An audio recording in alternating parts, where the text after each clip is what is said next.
এটা বাজাজ 35।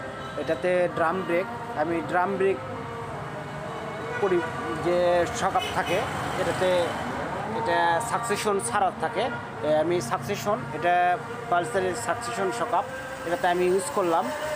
আর এটাতে যে বিষয়টি হবে সেটা হচ্ছে বাইকটি আগের তুলনায় একটু হাই হবে, কিন্তু আপনার শকআপটি অনেক কমফোর্টেবল।